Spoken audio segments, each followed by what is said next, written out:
All right, we're live.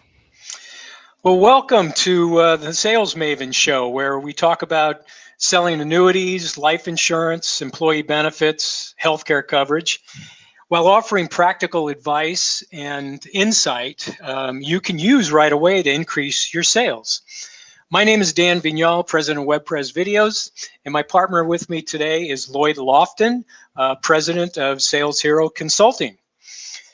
On this week's show, we will be discussing how to get prospects to come to you or to come to us for solutions, just as they do for accountants or attorneys or doctors. Lloyd, last week we compared insurance sales professionals with other types of professional occupations like these and agreed that the advantage they have over us is that their prospects come to them because they perceive either an urgent or acute or an important condition that they want resolved. How does that differ, in your opinion, how does that differ from us as insurance professionals versus doctors, attorneys, or accountants? Well, I think that when you're talking about marketing, and I think I said this in one of our past shows, there's three things that you have to understand. You have to understand what you want people to feel. You have to understand what you want people to do, and you have to have an easy way for them to do that. And in order for that to work, on this side, you have to understand what people's buying behaviors are. Mm-hmm. And people's buying behaviors really is predicated on where they're at the time they're exposed to whatever stimulus they're getting. So today, this week, I've talked to a couple of advisors on this very subject of marketing, specifically about ordering leads. And one of them is an advisor, and he's talking about getting direct mail leads. And one of the comments he made is he wanted the phrasing on the direct mail card with the direct mail company kind of tweaked a little bit. And he said that they gave him pushback, and he asked me what my thoughts on it were. And I told him, as I say all the time, I'm a big believer in Steve Jobs. Steve Jobs says he hired smart people smarter than him to tell him what to do, not for him to tell them what to do. And I told him the direct mail companies, they have people on staff who write the copy. They send the direct mail piece out and they get responses back and test it to see what's the best. Mm-hmm. So you can decide if you want to send something out that's worded the way that you kind of suits your personality, which in fact, what it represents is most salespeople sell the way they buy. Right. Instead of the way the prospect wants to buy. Right. And so you can send a direct mail piece out written the way you want it, or you can send a direct mail piece out that gets the biggest response rate. So I think that when you're talking about messaging and getting people to be interested in you and what you have to present, you need to be selling the right thing. Well, so let me rephrase the question a little bit. And I think what you shared with us and the wording that you used about getting people interested, I think that's what we talked about last week was the differentiator between other professionals, like a doctor who doesn't need to get anybody interested. They show up in his office. They call to make an appointment with him. He doesn't have to do any marketing. He's not even paid. The client doesn't even have to pay him. The insurance company pays him. And so they don't come to him, or he doesn't go to them trying to get their interest. They come to him with a specific problem. Same thing with most attorneys. You go see an attorney if you've been sued, or you want to sue somebody, or you go see an attorney if you seek damages, or if you want to do an estate plan, or you go see them. You search them out. Same thing with accountant. Most accountants will say that 90% of their clients come to them either from a referral, but almost exclusively for tax preparation. And so they start out coming to you for tax preparation, and then you might make them a client for bookkeeping if they have a business, or doing some other things. But the customers come to those professionals. They don't go out and find them. Whereas the insurance agent is always going out, he's the hunter, he's not the trapper. He's always going out looking for something to shoot. And what we want to, is there a way, and that's what I'm asking you, in your experience, is there a way to turn that around? Is there a way to get people to come to the insurance agent? Now, just as a quick, before you answer that, we know that the corner franchise for State Farm or Farmers or Liberty Mutual or, Allstate, they open up a shop and people drive by and they want to get a quote on their auto insurance, and they may drop in. Or it's easy to meet somebody at a cocktail party and say, yeah, what do you do? I do auto and homeowners insurance. I'd love to give you a quote and see if I can save you money. And people say, well, yeah, if you can save me money, fine, give me a call, right? So that part of the insurance, nobody does that about life insurance. Nobody says, give me a quote on my life insurance. Nobody says, give me a quote on an annuity. Nobody says, maybe they used to, they don't anymore, say, give me a quote on my health insurance. But is there a way for insurance agents to market themselves so that people come to them with a desire, with an intent, with a need to resolve, with a need for a solution? Well, the way you frame that makes it kind of interesting. I think that most agents, we talked about this last week, get recruited to a product.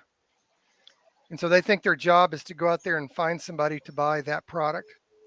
Right. So doesn't some of it have to do, excuse me, with the agent's frame of mind?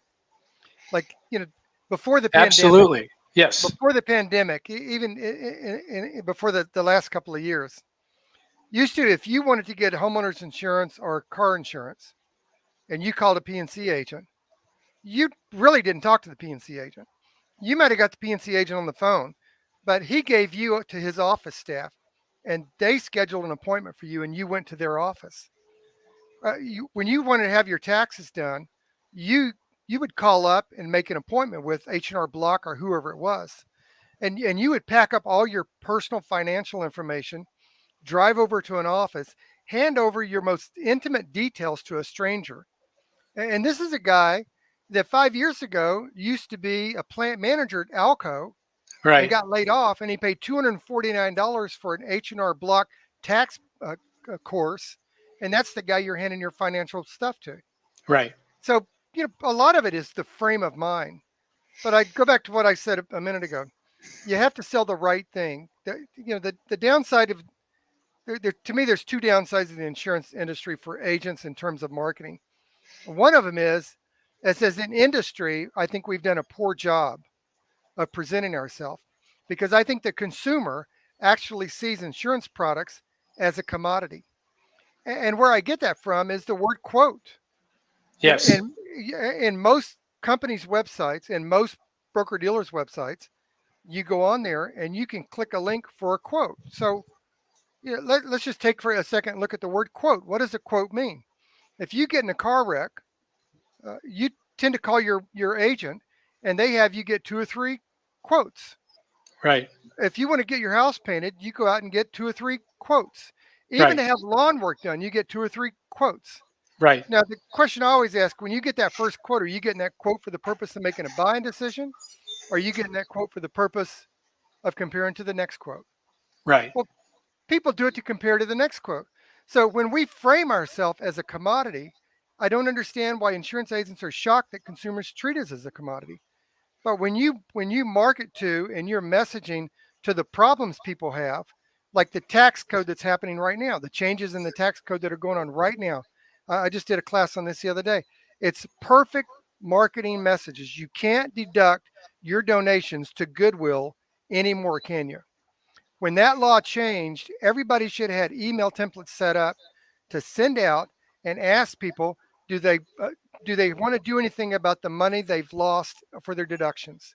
Every time there's a change in the law or regulations, that creates a marketing message. So if you're bringing value to the consumer, you're talking to them about the things they use the most in the order they use those things, then you're being different than that commodity pushing, product pushing, price hawking insurance agent.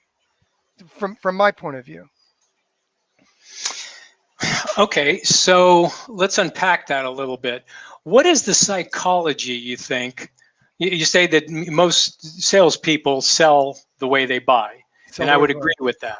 So why do in other you words, think? they figure the price up on something like a Yeah, life product or a health product, and in their mind, if it's more than they would pay or more than they could afford, they right. project that onto their prospect. Right. So your first point was that a lot of it depends on the attitude of the agent. So let's address that right now. One of the things that we here on this show are huge proponents of is that we want agents and advisors, however you define that, to think of yourself as professionals, insurance sales professionals. You can leave the word sales out, but you are insurance professionals. When people look at you or when you identify yourself as an insurance professional, um, they will presume, I think, and I'm going to ask you to confirm this, they will presume that you know about insurance. And they don't differentiate in their mind at that point the difference between life insurance or an annuity insurance or health insurance or dental insurance or auto insurance or any other type of. If you're an insurance professional, they presume you sell insurance, just like when they go into the liquor store. They expect there to be beer and wine and all types of liquor and the paraphernalia that goes along with it. But if they go into the liquor store and the liquor store guy says, well, I only sell wine, well, then you're not a liquor store, you're a wine store. And I'm looking for other things, right? Right. And so if somebody says, well, I'm an insurance professional, but all I sell are deferred indexed annuities, you're not an insurance professional, you're a deferred indexed annuity professional, Right. or salesperson. And that's the way you should market yourself. Well, so that's maybe another topic which we can digress into. But yes, if that is what you do, then that is how you should define yourself.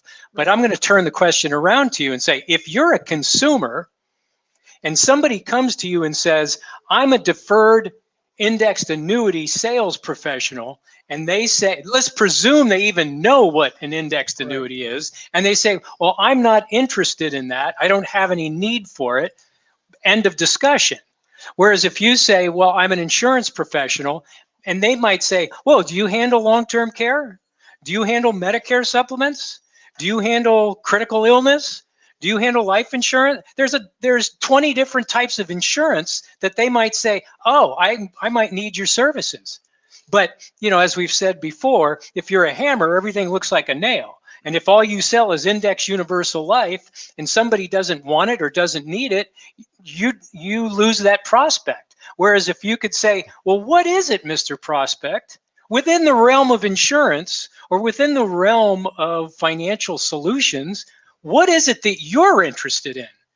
I mean, when you walk into a Walmart or a Macy's or some department store, they don't come up to you and say, hey, I want you to buy our auto department. Let's get over to our auto department right now. No, walk the aisles. You tell us what you want to buy.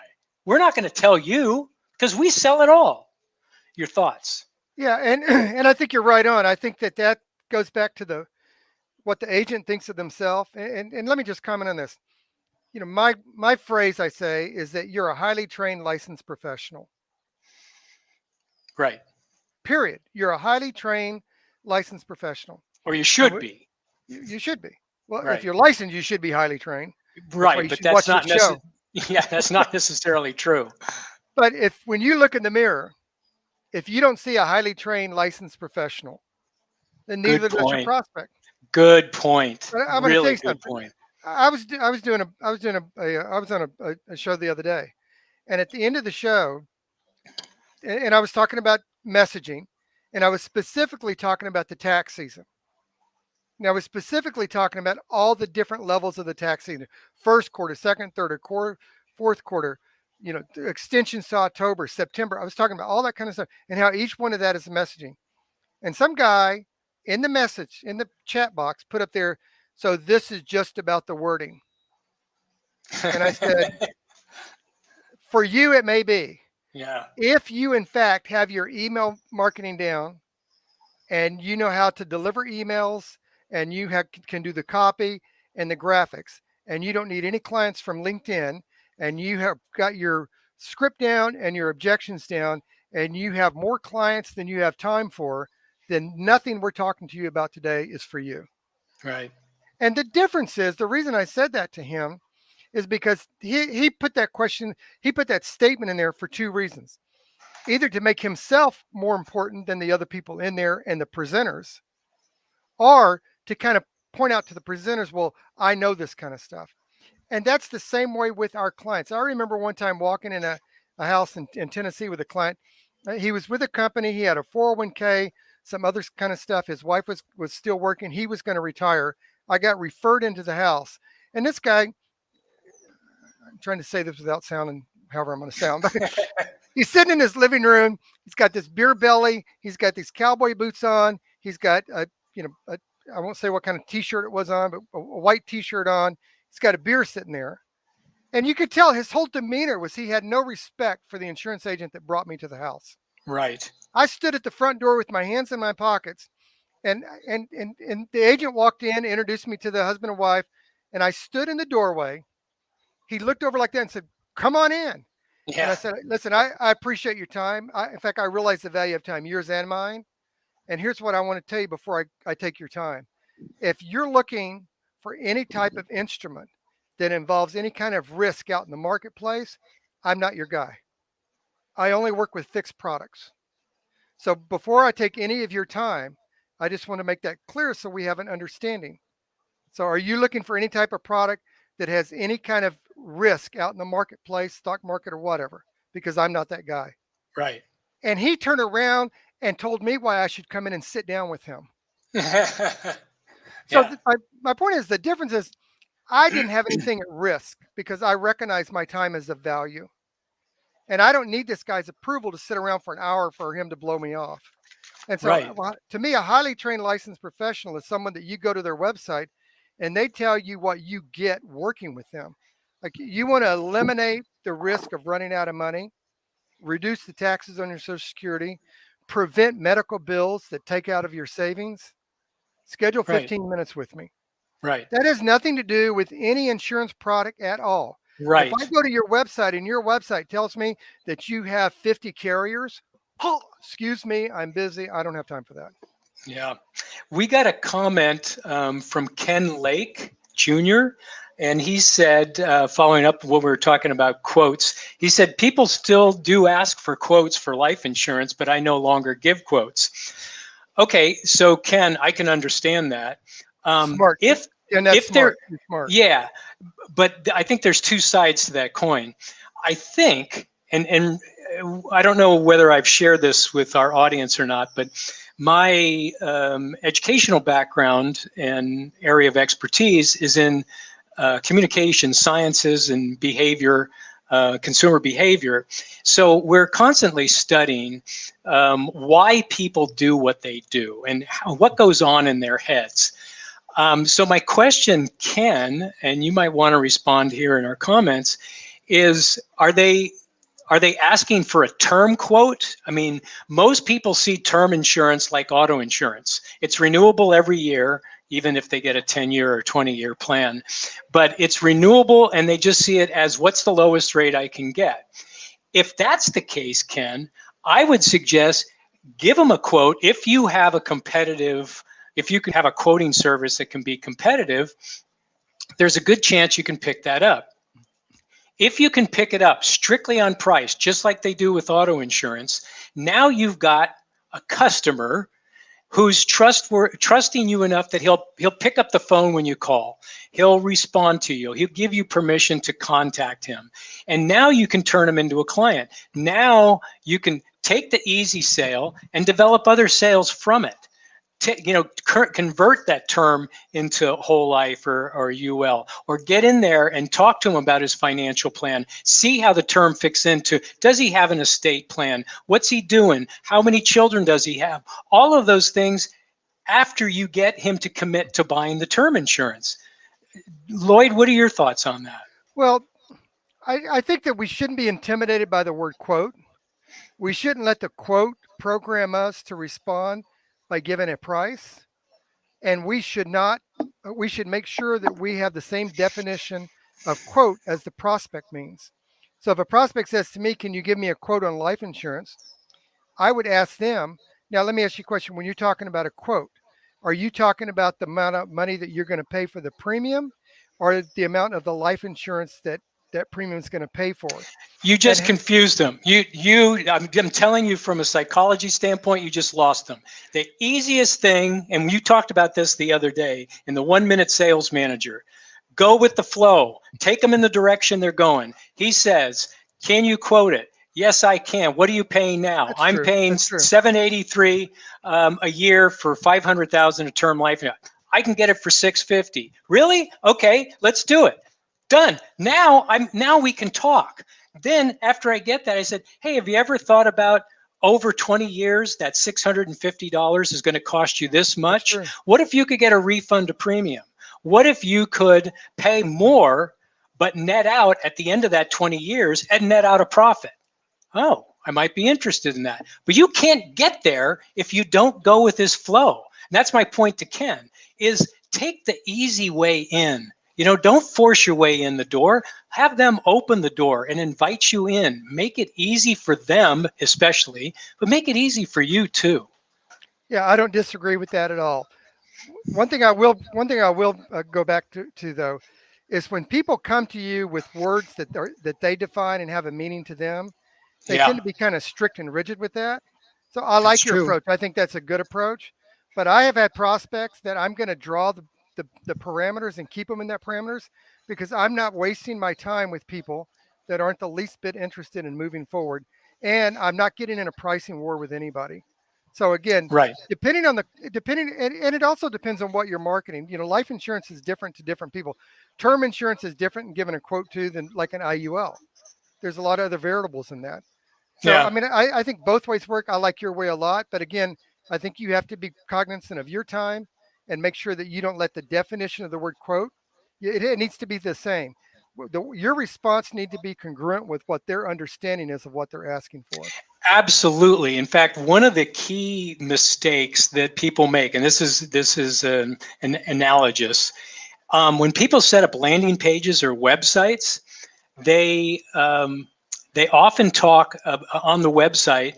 There's often a disconnect between whatever they use to get them to the website and what they see when they get on the website.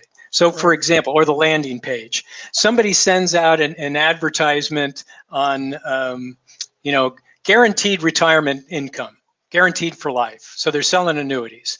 And they come over to the website and the website says, we sell annuities and life insurance, blah, blah, blah, blah, blah. It doesn't mention the word guaranteed lifetime income. Right. And they go, oh, it's another insurance agent trying to sell me insurance. What I was really interested in was guaranteed retirement income. And in that respect, Lloyd, words are important, because that's how we communicate, and that's how we all have biases, and the consumer has a bias. And so it's incumbent upon us as sales professionals to listen to the words they use and the context within which they use it. So if somebody says, in the case that Ken brought up, somebody says, can you give me a quote on my life insurance? Well, Ken would rightfully say, well, I mean, are you talking about whole life insurance, term life insurance, universal life? There's all kinds of insurance. And he would deflect the prospect's context immediately, instead of just saying, I presume you're referring about term life insurance? Yeah, that's right. What are you paying now? He gives you a number and you say, oh, I think I can beat that. You just went with the flow, and it's easy. Same thing in a retirement. If you're talking to somebody about, hey, would you like to put your money in an account where you can't lose, you're tied to the stock market, but you can never lose? Yeah, I don't know. Maybe my investment advisor talks to me. No, that's not what they're interested in. Are you interested in guaranteed income during retirement that you can never outlive? I have never, ever talked to anybody or asked anybody that question who said no.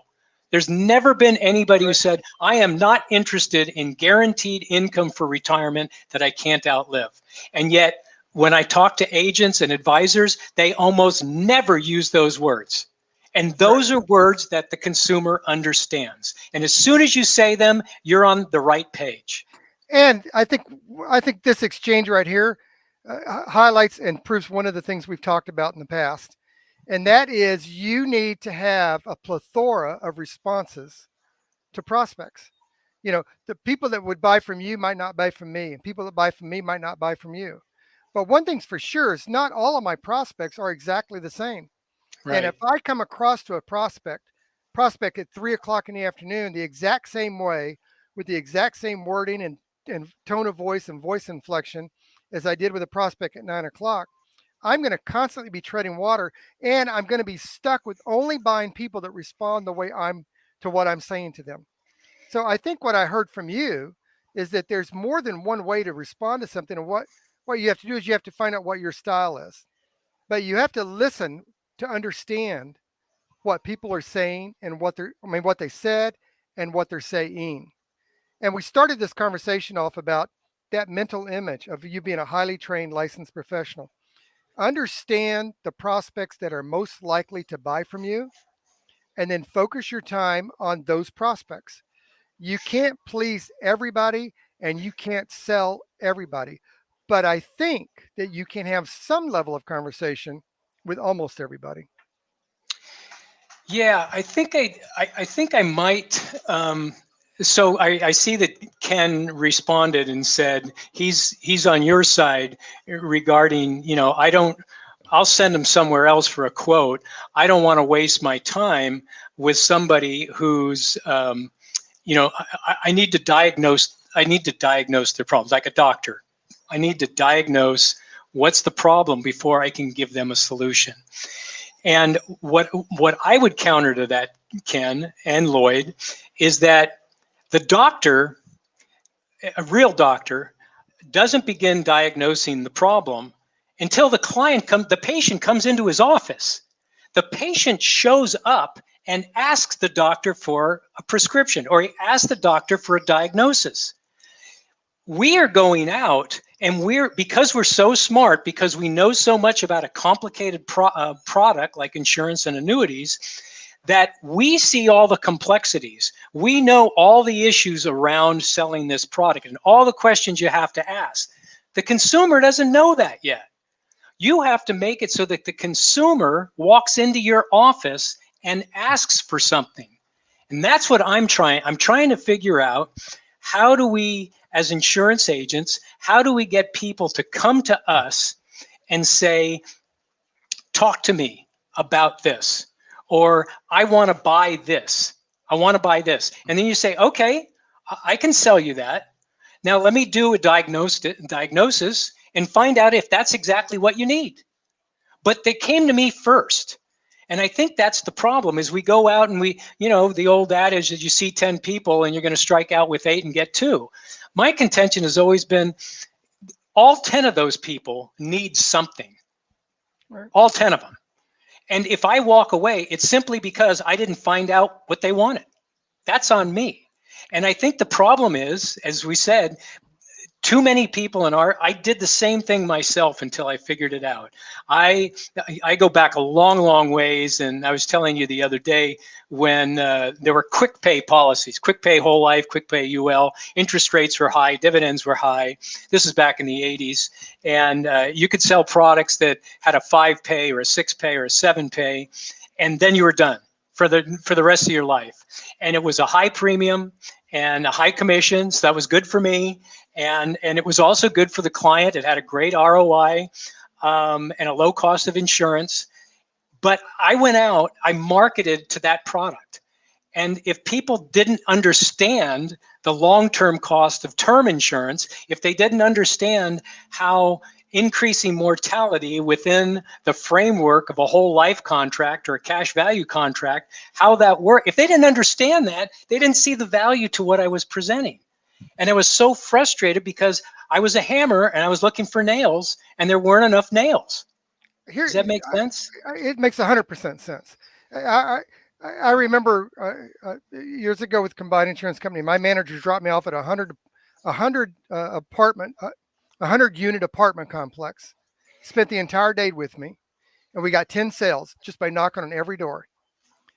the difference then and now is then I was face to face with somebody. So I had the environment to sell from, body language, a lot of things I could do to get the conversation going. I think what happens with agents today is we're doing direct mail marketing, we're doing internet leads marketing, uh, we're doing different type of marketing, and people are. This is the microwave generation, this is the internet generation, this is the Twitter generation, and agents just don't feel like that people are going to give them enough time on the phone. So Yeah. when I'm calling them, if someone think about Ladder Life or Ethos Life, you go the way they market themselves, their TV, they have TV commercials on all the time, and what do they tell you? Come to the website, answer 3 questions, get your insurance in 30 seconds or less. Right. Instant like that. What they Right. don't tell you is if it has to be medically underwritten, that's Right. going to take about the normal 3, 4, maybe a week to get that done. But what they're marketing is instant, Yeah. instant. So when someone said that's why I go back to my question about the word quote. When somebody comes back and says, can you give me a quote? For a lot of people in today's society, the word quote means something instantly. And what happens is a lot of agents, particularly like an agent signs up with an agency, and that agency talks to them about doing financial planning to look for life insurance and health insurance. What are the problems they have so you can meet that need. But the person you're talking to, in their mind, people talk from their frame of reference and people hear from their frame of reference. In their mind, they're calling up because they want to quote on one thing.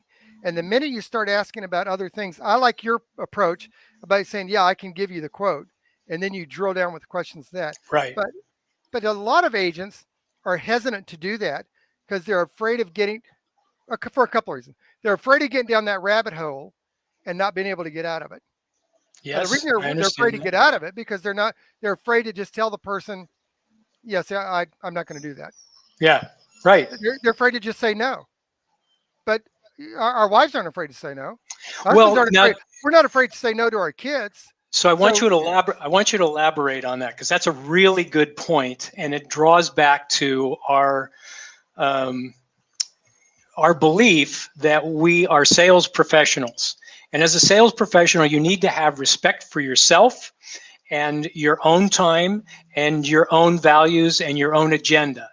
So, you mentioned that you should be prepared with sort of, scripts that, just like we are when we all walk into a new car dealership and somebody immediately comes up to us and says, "Can I help you?" And say, "No, I'm just looking." Or any store. What we have learned, that's the script we use. "No, I'm just looking." Right? that's because We need to have, we heard our parents use that. yeah, well, and everybody uses it, and it works. So we need a very carefully thought out script for when somebody is dragging us down the rabbit hole. Um, I mean, I had somebody share this with me. I haven't used it, but I probably should. When you're on the phone with somebody and they're just gabbing away, and you're bored to tears, and you don't know how to end a call, and you just say, "Oh, I got to call on another line," or "My wife just gave me the high sign, dinner's ready," something like that. So if I ever do that to you, you're boring me. You mean you just verbally flip me off? Yeah, right, exactly. But you need to have that. You need to know, you need to, like you said, you need to recognize their body language. You need to recognize the tone. You need to, and we all do this. If you're talking to somebody and they start, telling you about their kids and the dog, and they're talking stories, and you realize, hey, we're not talking about insurance anymore, and I don't have time for this. You have to have an easy way out. You have to have a script, and I think that's something you're really good at. So maybe you have some ideas. When do you recognize that you're not with a qualified prospect or not with somebody who's a potential buyer? And then what would you say to get out to get out of it? Well, it depends on the situation. I do want to step back to one thing that you said, and that is I had a sales manager many years ago that taught me this on the phone. He said people only know what you tell them they know on the phone. So if somebody asks you a question you don't know the answer to, or you're not prepared to answer them a question, you can always say, "I'm not in a position to answer that question. I'm going to Yeah. call you back at 4:30." And when I call you back, I need you to have this and this available. And Right. what that did is it took you right back in control of the situation. Yes. They stopped pressing you for the answer and they go, oh, okay, what do I need? And if they did that, if they followed your instructions and you called them back at 4:30, you probably got a pretty good chance of making a sale there. Yeah. But You see Ken's response here. I don't know if anybody else is listening to us today, but Ken is in a nice dialogue and he says, okay, I might say, perfect. sure, I can give you a quote, but may I ask you a couple of questions first? So that's a really good response, Ken. One suggestion I would make is there are two words in the English language, and actually there are variations in all languages, that are critically imperative to an immediate response to any consumer. And those two words are yes or no. As soon as you say yes, that's affirmative. And now the person is invited or engaged, or now they're receptive. And as soon as you say no, they recognize that you have put up some sort of reason, and that you're not just a yes man, or you're not just going to acquiesce to whatever they ask for. But if they say, hey, can you give me a quote in 10 minutes? I can give you a quote, yes, but I can't do it in 10 minutes. That's the sort of thing. Always. So don't say sure is not bad. I don't mean to be picking on your words, Ken. I'm just saying it reminds me that starting any response to a consumer with either the word yes or no is extremely efficient at getting to the next level. Yeah, I think that's absolutely true. And again, that goes back to three of the things we were talking about. Have a good sense of your value. Have a good sense of what you want people to feel and what you want them to do. And you are always in control of the conversation by the words that you use, the voice inflection, the tone of voice that you use. Your comment earlier about the word quote. What you actually said that was so valuable, Dan, is that you illustrated to everyone that is on this call today and that will watch the replay of it, is how you can take one word and go in different directions. Yeah. But if you interpret that word to have a certain meaning and find yourself down in a rabbit hole, the only person that's keeping you in the rabbit hole is you. The prospect doesn't actually know that there's another way out of it. The fact that you answered the question and started that process programs them to believe that that's kind of the way it was. I remember driving through a Burger King in St. Louis, Missouri, many years ago. Well, maybe about 10, 12 years ago. And as I drove through, I'm driving through to Des Moines, Iowa. And as I drove through, I get up to the drive-through window, and the girl tells me how much it is. I give it to her. She hands me the receipt, and said, I gave you the senior discount. And I went like this. I looked at the rearview mirror. So I was like 55, 54. I looked in the rearview mirror and I said, all right, I guess I look that way now. It was like stunning to me. Her impression of me, like when I look in the mirror, I didn't see a 55-year-old. Yeah. But she clearly saw. That is so illustrative of what you and I are both talking about. When people talk from their frame of reference, and people hear from their frame of reference. Right. So they see you, and most of the time they see you based on their last interaction with a salesperson. That's why I tell salespeople, if you're like in the Medicare market, when I turned 65, I literally recorded. I have a file over here where I kept every direct mail piece I got. I did a whole series of these videos on my LinkedIn, my Facebook channel. But people will call with the exact same script. Hi, can I speak with Lloyd Lofton? This is Lloyd. Hi, this is Bob Smith with ABC Company. I understand you're turning 65 soon. Did you get on Medicare? We can save you money. It's the same freaking script everybody uses. And by the third agent that calls, the consumer is now programmed to give the exact same response to everybody. If you don't come up with a different script, if you don't come up with a different approach, that we as an industry have programmed consumers to view insurance agents and the buying process in a certain way. And so we literally have to kind of reprogram people using some of the techniques you've talked about, Dan. Well, I'm not sure that I would exactly agree with reprogramming people. As you can tell from some of my comments, I'm a strong believer in that our job as a professional, and that includes an accountant, an attorney, or a doctor, is to understand our prospect or understand our patient or understand our client. Our job is not to change the way they think. Our job is to understand how they're thinking and help them solve a problem or resolve an issue that is bothering them.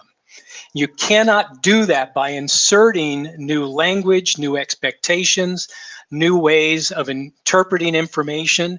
The most important thing is, what language are they using? What words are they using? Use those words and clarify those words. So when Ken says, if somebody says, can you give me a quote? I think so. What do you mean by quote? You mean a price on this? Yes, I can do that. So now you know what it is. Or if they say, I can you love give that. me a quote? I want a comparison of 6 different, I want the top plans, 6 top plans. Okay, that's different than a quote, but that's what you mean by a quote. And now if I understand you, I can give you what you want.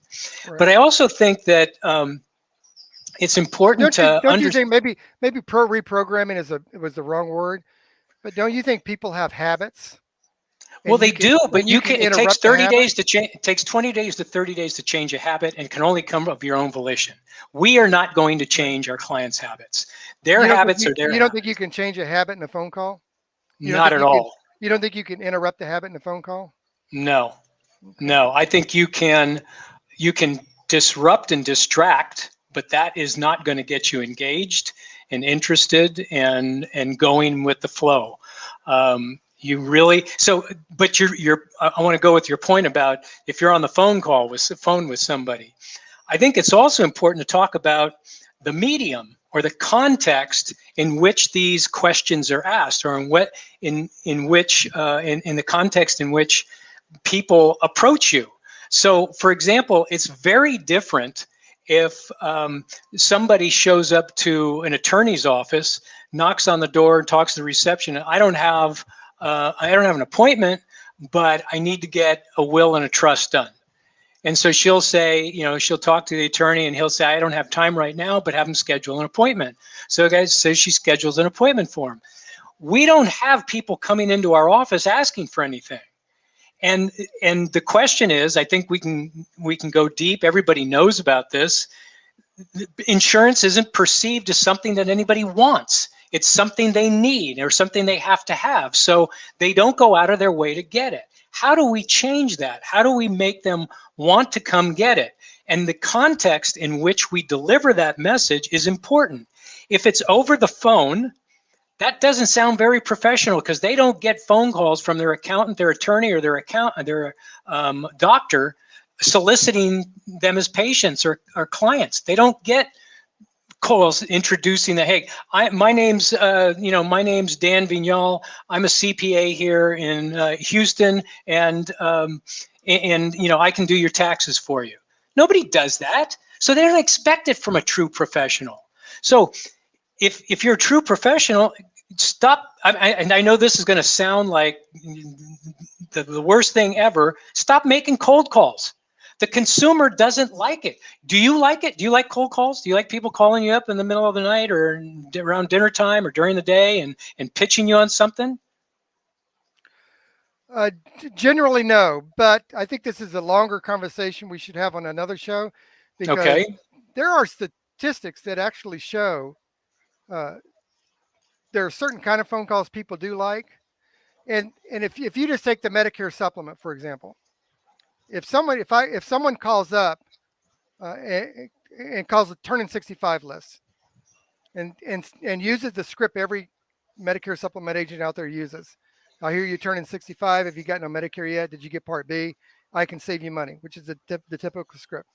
If someone calls up and says that script versus someone calls up and says, if I could increase your benefits or lower your costs of Medicare, what objection do you have of getting a price? I do think that interrupts the pattern that people are in. And the pattern is they're so used to hearing the exact same script that people stop for a minute and say, can I do what? And they take that 2-second pause to listen. the other side of that is if I ask you, are you more concerned about managing the cost of doctors, hospital prescriptions, or recovering at home after a procedure? That's a different kind of question than saying, can I give you a price on your Medicare supplement? So I do think that we are all engaged. Think of the Jerry Seinfeld show. The telemarketer calls him up. You remember? Do you remember seeing that show? And Yeah, and he says, "Can I get? I can't talk right now. Can I get your home number?" right. Oh, you don't like to get phone calls at home either, and he hangs up on him. Yeah, right, right. I do think that in today's society, that people don't have a problem in certain markets and in certain situations getting that phone call. And I think to say blatantly, just blanketly to say, don't make any cold calls at all. Um, I think that's something to talk about. I think that's a deeper subject. Yeah, well, it's part of what we're talking about here. If the idea is, and again, maybe this is not solvable. I tend to think that it is, but how do we get people to come to us instead of us picking up the phone and calling them, instead of us knocking on their door, instead of us disturbing them? So, somebody Well, wait a minute. they're What's wrong? What's wrong with disturbing them? I'm I mean, not saying that if you go I'm to not saying Sam's, there's any wrong, but from the consumer standpoint, do you want to be disturbed ever? well, I try to look at processes that work and contrast that to processes that don't work. I go to Good Sam's point. Club. I go to Sam's Club, BJ's, Costco's, and in the summertime, I can tell you I tell you what's gonna be when you check out and you walk out of there. You're gonna have siding guys one week that's gonna walk up to hand you a little brochure. The next week, you're gonna have roofers up there to hand you a brochure, and they contract with Sam's Club to be there. They have very specific marketing instructions. The same thing happens in the Medicare season. You can go to CVS, and the insurance agent has a contract with CVS, that particular store. They set up a table there, and people come in there, and the insurance agent says, "Would you like a brochure? Would you like a brochure? Would you like a free prescription drug card?" So people are not necessarily opposed to that.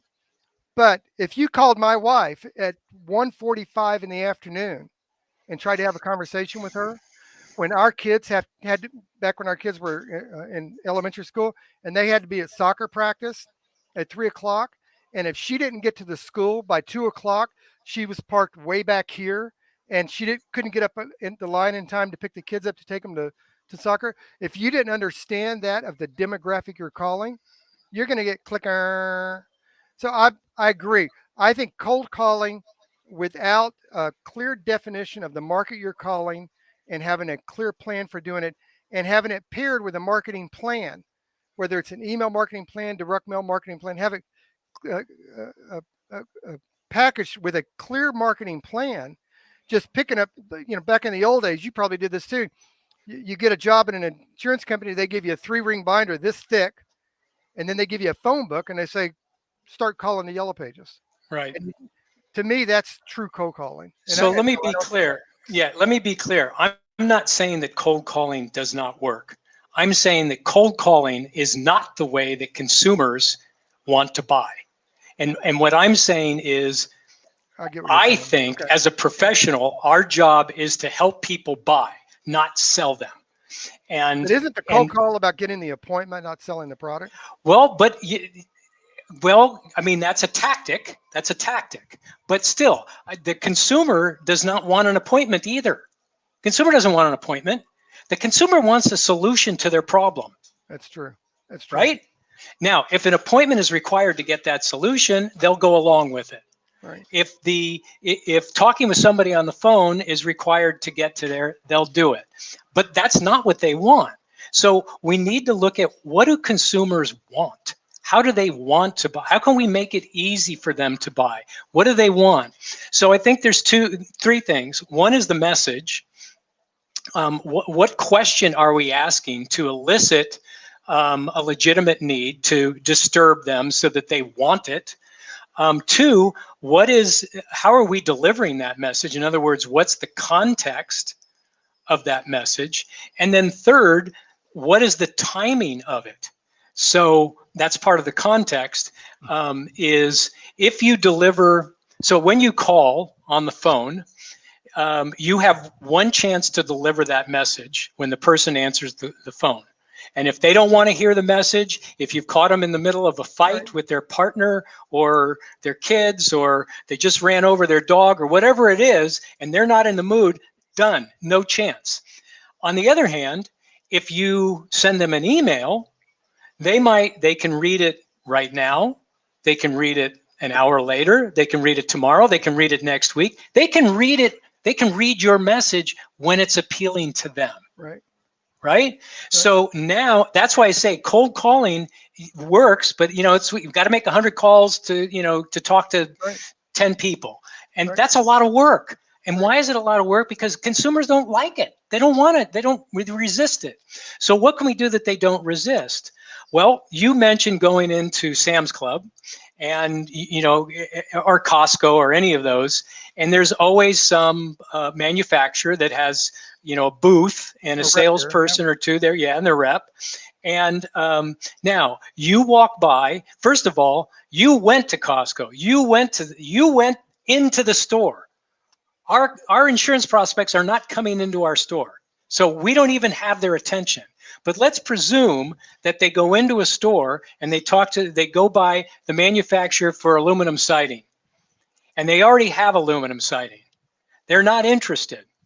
And so they walk by, and the insurance agent would say to himself, hey, do you have you need aluminum siding? Come in here. I need to talk to you about aluminum siding. And he goes, well, I don't need Listen to me. Listen to me. Yeah, if I needed, I would have come to you.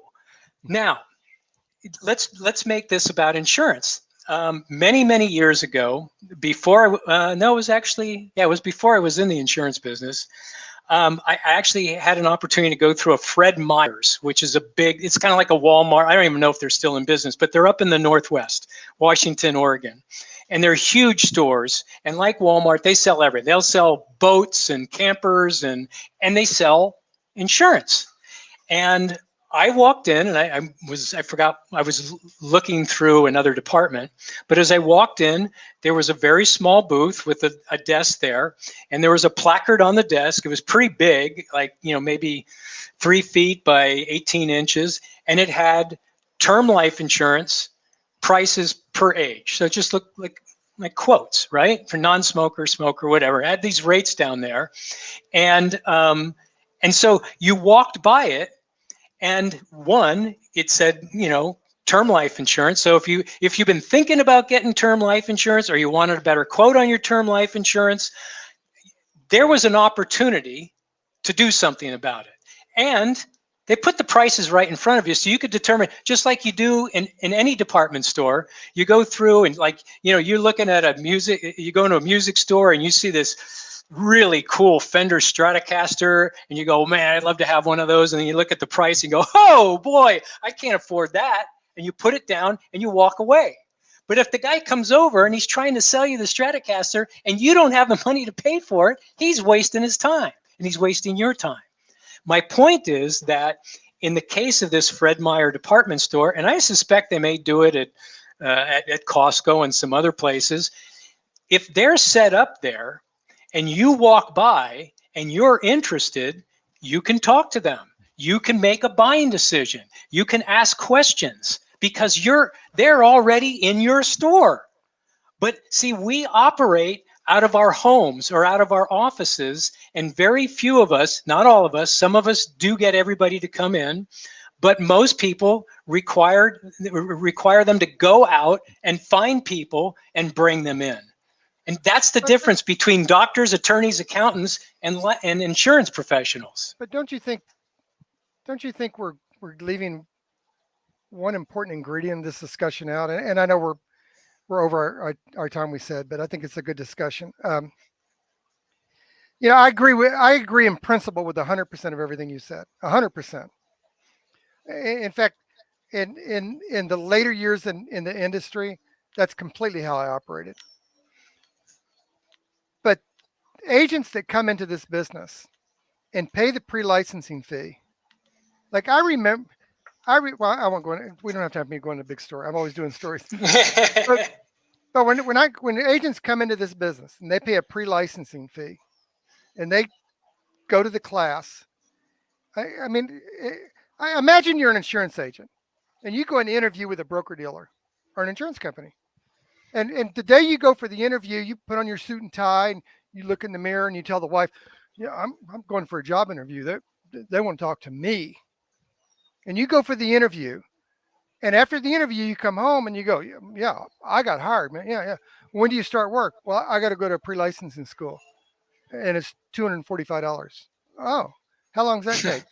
"Well, the school doesn't start for about a month."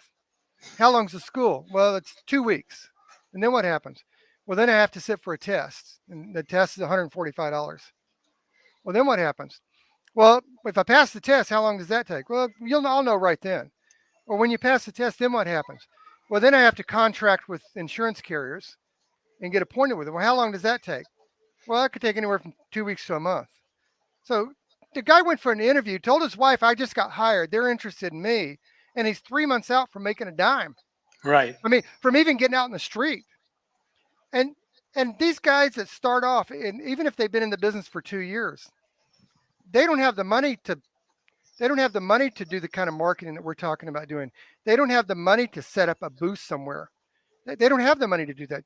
You know what they've got the money for? They've got maybe $2,499 open on a credit card their wife doesn't know about. And they've got to buy a direct mail lead program, which is going to get you 8 to 12 cards on 1,000 mail drop. Yeah. There's no Hey, way in God's green earth they're going to call 8 to 12 cards and get 5 appointments. That's not going to happen. They're too new in the business.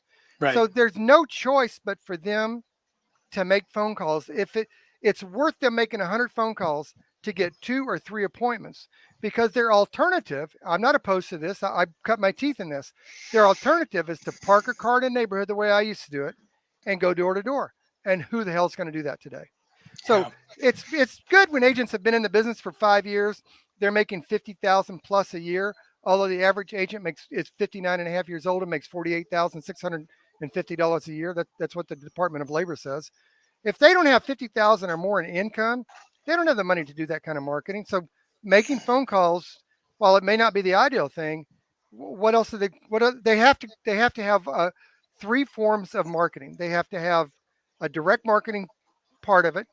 They have to have a social media marketing part of it, and they have to have a face-to-face part of it. I mean, I don't see any other way for them to do that. Do we have an ability? So Ken has been conversing here, and he said he was in a spring festival and had a little booth or something, and that people walked in an arc around him. Is there a way we can get Ken on this call, or just only comments? I'd have to send Ken an invite. Ken, do you want No, I to get mean on right now. Is there a way to link him in? I'd have to send him an invite, and he'd have to click it.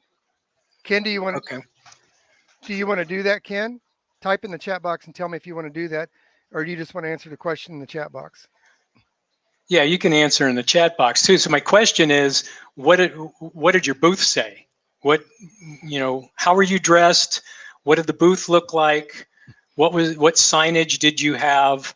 What would make them walk in an arc around you? A sign to put up in a booth, just a vinyl one's going to run you $300.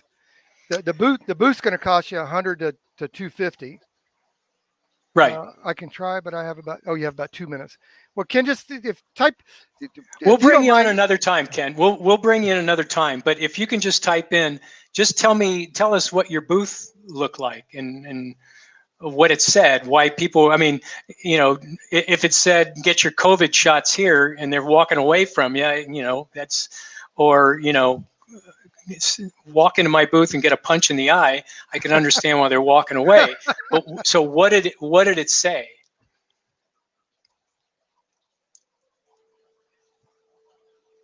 We got to wrap this up pretty soon, Yeah, so this will be the last This is a great response. conversation. Yeah, you know what I'd like to cover next week, if you're okay with it, Lloyd? I'd like to. I mean, we can talk about this day after day after day, but let's talk about prospecting. Let's talk about prospecting ideas. Okay, so you're casual. Ken says he's casual dressed, outdoors, under a tent. We had giveaways.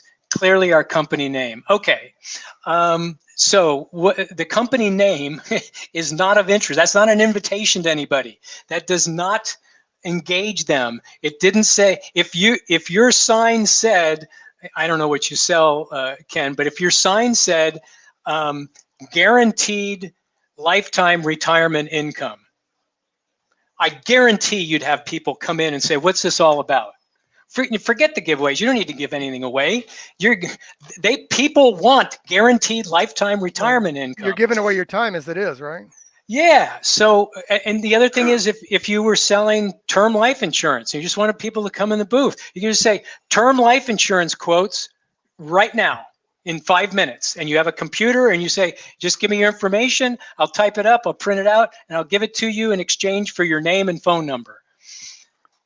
Yeah, this is on the link on our LinkedIn channel. Just go to Yeah, Ward somebody. Lawson All right. Well, we've got Dan Vanel, and it's recorded on there.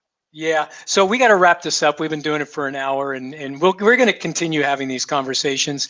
Why don't you wrap us up here? Yeah. So Lloyd? Join us next Friday. Every Friday at 4 p.m. Eastern time. I think it's 1 p.m. Pacific time. And Dan and I both want to leave you with this: you are a highly trained, licensed professional. You do not need anyone's permission to do your job, and you are of value. The response of your prospects does not indicate your value, it indicates their own issue. You are a highly trained, licensed professional. And next Friday, when you show up here at 4 o'clock Eastern, 1 o'clock Pacific, we want a highly trained, licensed professional to be here because that's who we're going to be talking to. Thanks a lot, guys. Exactly. Thank you.